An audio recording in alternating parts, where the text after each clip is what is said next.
امام ابن تیمیہ رحمۃ اللہ علیہ نے اپنی کتاب الایمان الاوسط میں 10 اسباب ایسے بتائے ہیں کہ ان اسباب سے انسان کے گناہ معاف ہوتے ہیں۔ ان میں سے پہلا سبب ہے توبہ۔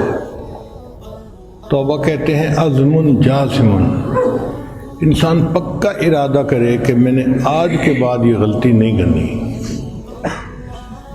دل میں ایک عہد کر لے، کمٹمنٹ کر لے، اس کو توبہ کہتے ہیں۔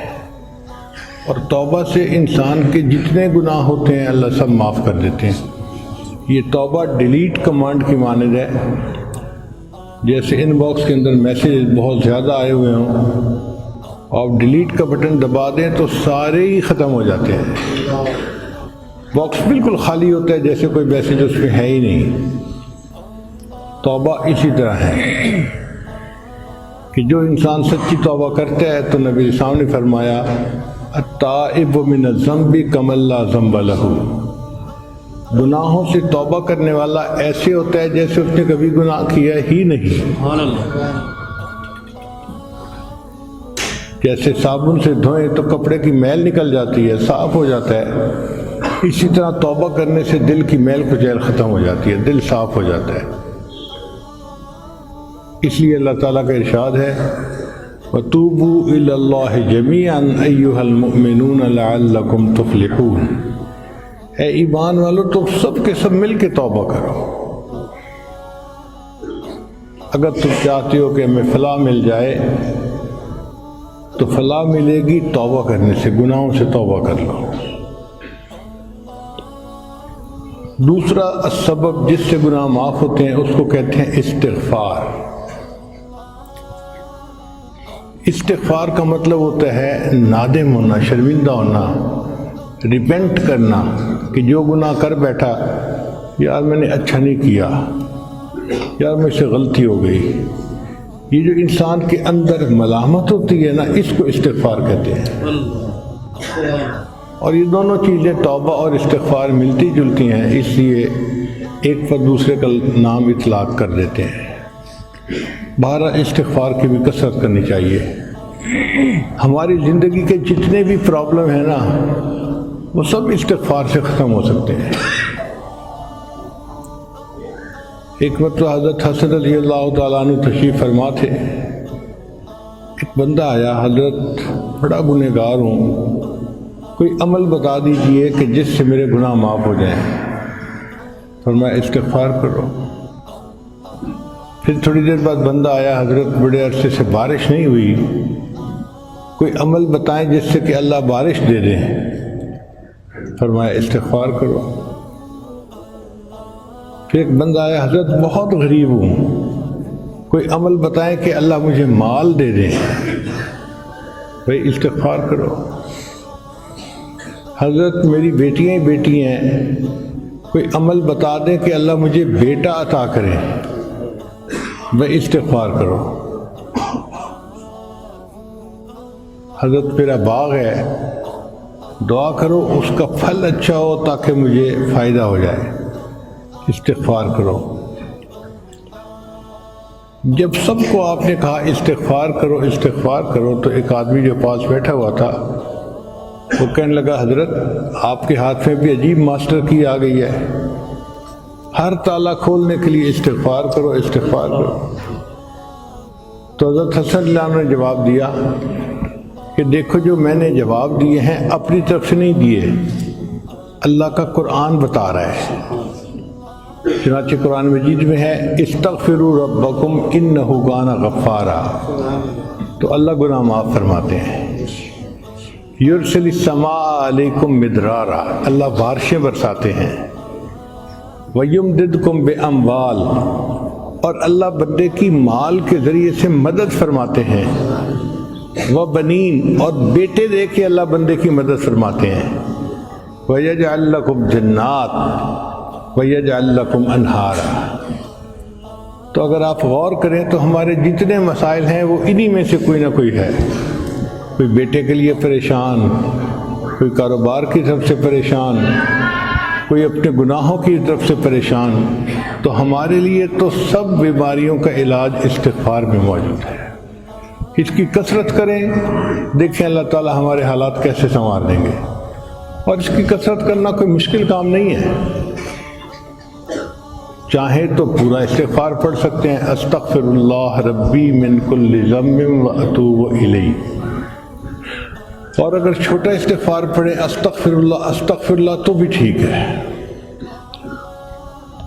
اب بتائیں جب صبح ہم گھر سے دفتر جاتے ہیں تو راستے میں کیا کر رہے ہوتے ہیں؟ کیا ضرورت ہے ادھر ادھر شکلیں دیکھنے کی یا گانے سننے کی یا کچھ اور سننے کی؟ استغفار کرنا شروع کریں تو 100 مرتبہ استغفار آسانی کے ساتھ ہم جاتے ہوئے پڑھ سکتے ہیں، اور دفتر سے واپس آتے ہوئے 100 مرتبہ استغفار اس وقت پڑھ سکتے ہیں۔ ہمارے نام اعمال میں استغفار کا عمل لکھا ہوا ہوگا، حدیث پاک میں آتا ہے طوبی لمن وجد فی صحیفتہ استغفارا کثیرا، قیامت کے دن جس بندے کے نام اعمال میں استغفار زیادہ لکھا ہوگا اس بندے کو مبارک ہو۔ تو پھر استغفار کی کثرت کریں۔ استغفار کی کثرت کا ایک فائدہ یہ بھی ہے کہ بندہ مستجاب الدعوات بن جاتا ہے، اس کی ہر دعا قبول ہوتی ہے۔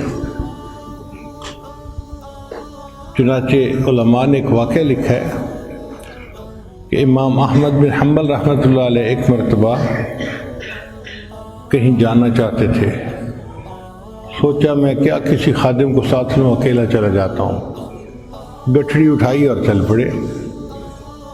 مغرب کی نماز کا وقت ایک ایسی جگہ ہو گیا جو راستے میں تھی، تو امام صاحب نے سوچا کہ میں یہاں پر عشاء پڑھ لیتا ہوں، رات کو آرام کروں گا اور کل صبح اگلا سفر کر لوں گا۔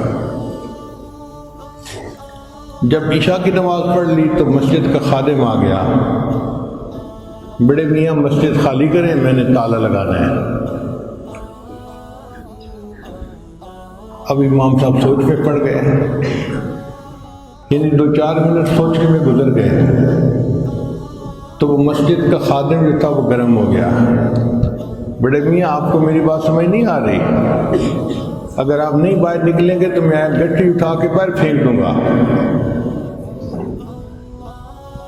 امام صاحب اور پریشان، یا اللہ کوئی مجھ سے غلطی سرزد ہو گئی کہ تیرا یہ بندہ میرے اوپر اس قدر چیخ رہا ہے، شاؤٹ کر رہا ہے۔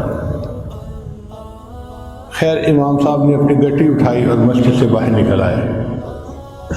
جب مسجد کے دروازے سے باہر نکلے تو دیکھا کہ مسجد کے دروازے کے بالکل ساتھ ایک نان بائی کی دکان تھی۔ نان بائی کہتے ہیں کہ تنور ہوتا ہے، روٹی بناتے ہیں، تو گرم گرم روٹیاں وہ لگا رہا تھا، اور آگ تھی، اور سردی کے موسم میں آگ بندے کو مزہ دیتی ہے۔ تو امام صاحب نے اس نوجوان سے کہا کہ کیا میں یہاں آپ کے پاس بیٹھ کے وقت گزار سکتا ہوں، فجر پڑھ کے میں چلا جاؤں گا۔ انہوں نے کہا بڑے میاں آئیے، تشریف رکھیے، بیٹھیے، سو بسم اللہ۔ تو امام صاحب اس کے پاس بیٹھ گئے۔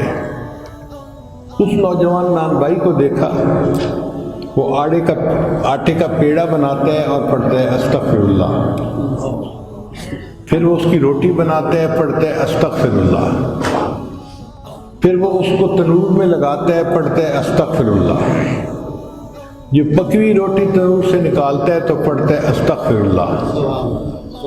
اب امام صاحب 1 گھنٹہ بیٹھ کے اس کو دیکھتے رہے، وہ مستقل استغفار پڑھتا جا رہا ہے۔ اللہ 1 گھنٹے کے بعد امام صاحب نے مسکرا کے اس نوجوان کو دیکھا، تو نوجوان نے پوچھا بڑے میاں مسکرا کیوں رہے ہیں؟ امام صاحب نے کہا کہ بھئی تو کتنا خوش نصیب نوجوان ہے کہ تو اپنے کام کے دوران اتنی کثرت سے استغفار کر رہا ہے۔ اس نے کہا بڑے میاں یہ میری عادت بن گئی ہے، اور اس عمل کی وجہ سے اللہ نے مجھے مستجاب الدعوات بنا دیا ہے۔ تو امام صاحب نے اس سے کہا کہ بھئی کیسے تم کہتے ہو کہ اللہ نے تمہیں مستجاب الدعوات بنا دیا؟ وہ تھوڑی دیر سوچنے لگا، کہنے لگا کہ ہر دعا اللہ نے میری قبول کی ہے، سوائے ایک دعا کے جو ابھی قبول نہیں ہوئی، اس کی قبولیت کے انتظار میں ہوں میں۔ امام صاحب نے پوچھا وہ کون سی دعا؟ کہنے لگا کہ میں نے سنا ہے کہ امام احمد بن حنبل بڑے محدث ہیں، فقیہ ہیں، میری ڈیوٹی ایسی ہے کہ میں یہاں سے ان کو ملنے کے لیے جا نہیں سکتا، چھٹی نہیں کر سکتا، تو میں نے دعا مانگی تھی اللہ میری امام احمد بن حنبل سے ملاقات کروا دے۔ اس دعا کے میں انتظار میں ہوں، باقی ہر دعا قبول ہو چکی۔ امام صاحب نے کھڑے ہو کے اس نوجوان کو گلے لگا لیا، مبارک ہو، اللہ نے تمہاری یہ دعا بھی قبول کر لی، میرا نام احمد بن حنبل ہے۔ تو استغفار کی کثرت سے دنیا کے بھی فائدے، آخرت کے بھی فائدے۔ اس لیے خواتین گھر میں جب کام کرتی ہیں، کھانا بناتی ہیں، سالن بناتی ہیں، صفائیاں کرتی ہیں، کپڑے دھوتی ہیں، کپڑے استری کرتی ہیں، ہر کام کے دوران زبان پہ استغفار رہے، پھر آپ دیکھیے گھر کے اندر برکتیں کیسے آتی ہیں۔ ہمارے پاس وقت ہوتا ہے، غفلت کی وجہ سے ہم فائدہ نہیں اٹھا سکتے، تو پہلا سبب جس سے گناہ معاف ہوتے ہیں وہ ہے توبہ، اور دوسرا سبب جس سے گناہ معاف ہوتے ہیں وہ ہے استغفار۔ اور علماء نے لکھا ہے کہ ہر بندے کو استغفار کرنا چاہیے، ہر بندے کو توبہ کرنی چاہیے، کافر کو کفر سے توبہ کرنی چاہیے، مومن کو کبیرہ گناہوں سے توبہ کرنی چاہیے۔ جو کہے جی کہ میری زندگی میں کبیرہ گناہ نہیں ہے، اس کو غفلت سے توبہ کرنی چاہیے۔ جو کہے جی کہ نہیں غفلت بھی میری زندگی میں نہیں ہے، تو بھی وساوس سے شیطانی تو آتے ہیں نا، وہ تو ہر کسی کو آتے ہیں، اس سے توبہ کرنی چاہیے۔ اور اگر کوئی یہ کہے کہ میں تو اتنا نیک بن گیا کہ اب مجھے وساوس سے شیطانی نہیں آتے، تو علماء نے لکھا کہ کمی اخلاص کے اوپر توبہ کرنی چاہیے۔ انسان کبھی ایسی عبادت کر ہی نہیں سکتا کہ جو 100% اللہ کی شان کے مطابق ہو۔